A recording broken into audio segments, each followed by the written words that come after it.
Avengers tuh apaan sih artinya? Itu kalimat saya pagi tadi ketika sarapan. Begini ayah, anak saya yang bungsu yang baru 12 tahun mencoba memberi jawaban versi dia. Dia melanjutkan, kalau ayah dizolimi lalu ayah melakukan tindakan balasan langsung, itu ayah melakukan revenge namanya. Ini dark justice ya ayah. Ayah balas langsung sendiri. Kalau ayah nggak bisa balas, lalu aku yang membalas perilaku zolim orang ke ayah, itu aku namanya Avengers. Kalimat itu cukup menyentak saya. Lumayan juga diajari anak zilenial ini. Straight to the gut, langsung tonjok perut. Dia melanjutkan, jadi ide-ide ayah di sosmed kalau banyak yang bergerak lalu membuat kekuatan melawan Thanos dunia, mereka adalah Avengers di dunia nyata.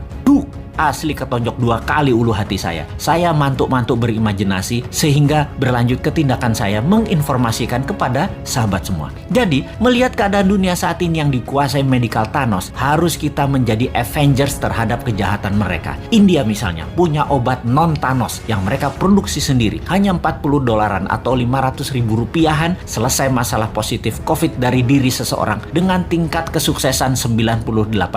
Di sisi ekonomi, keadaan ekonomi dunia yang dikuasai Thanos ekonomi yang namanya dolar dan sistem pinjaman IMF, kita harus buat imbangannya dengan rupiah. Thanos lain kita juga harus punya solusinya, yaitu mengalahkan Thanos teknologi Tiongkok, Thanos produk Tiongkok, Thanos uang Tiongkok, SDM Tiongkok yang sering dilindungi pejabat, yang kalau diganggu sama warga Indonesia akan mati Indonesia itu dan tidak akan dibantu lagi Indonesia itu sama Tiongkok. Ini berbahaya buat Tiongkok karena negara Tiongkok adalah satu-satunya yang bisa menolong ekonomi, dan jangan bikin marah karena mereka jadi nggak bisa bantu nantinya. Pejabat segitu rendahnya ya ke NKRI-anmu, kok herannya masih berkuasa dia, padahal rakyat nggak pilih dia loh, tapi dia bisa melakukan apa aja saat ini. Segitu kuatnya tanaman program mindset di masyarakat ya. Tapi bener deh, saat ini buzzer banyak yang japri DM ke bosman untuk tobat, bahwa setelah keluarga mereka banyak terpapar COVID dan bahkan meninggal, mereka mikir juga untuk selamanya menjadi corong semu kebenaran. Waduh, bahaya ini kalau lover jadi hater. Kita tidak boleh membenci saudara sebangsa. Kita hanya mengingatkan perilakunya buzzer yang menjadi ancaman integritas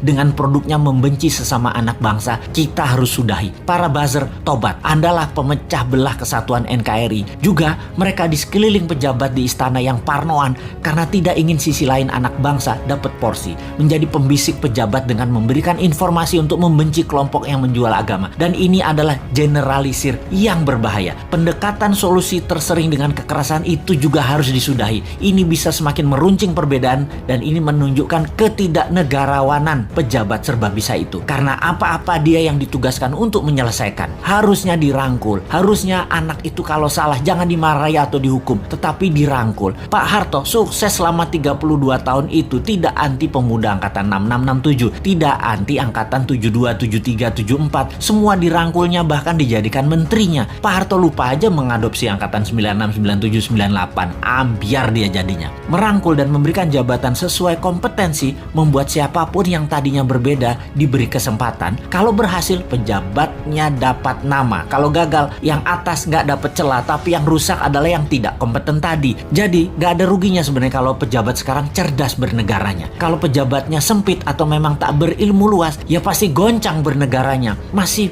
belum nyadar juga ya wahai para pejabat ini. Ubahlah segera, reshuffle kabinet dengan mengganti 50% orang baru yang new mind. 3 tahun ke depan cukup membuat negara ini keluar dari arah yang miring ke satu sisi. Dan ingat, ada 190 negara lain yang bisa kita kerjasamakan, bukan hanya Tiongkok saja. Bener deh, yang tidak kompeten dan tidak cocok dengan perang dunia ketiga ini jabatannya dilengserkan, ganti dengan 30 orang baru. Tapi ya sudahlah, jabatan ada batasnya kok. Kita kembali ke Avengers. Dunia saat ini dikuasai dark side, dikuasai Thanos. Pertama, kita harus melakukan pemahaman dulu bahwa globalis cabal itu ada, tindakannya kejam, dan negara-negara pejabatnya yang lemah nasionalismenya pasti kemakan mereka, dan negaranya tadi jadi jajahan versi baru. Kita harus edukasi bangsa Indonesia ini jangan bergantung pada asing-asing dan globalis, tetapi kita harus berdikari, kekuatan ekonomi sendiri, kekuatan kesehatan sendiri, bergandeng tangan dengan mereka yang nasionalis di luar juga banyak, seperti India salah satunya. Jauh-jauh hari Bosman mengatakan obat COVID India akan menjadi terkuat di luar Tiongkok dan globalis. Sungguh, India is the next China, Afrika is the next province of China, Indonesia bisa the next Amerika kalau pemerintahnya paham. Tapi urusan ini kita biarkan dulu. Sebarkan video video-video Bosman ini untuk masyarakat memahami globalis musuh kita bersama dan oligarki perusak sistem bernegara Indonesia. Kita harus memberikan pemahaman bernegara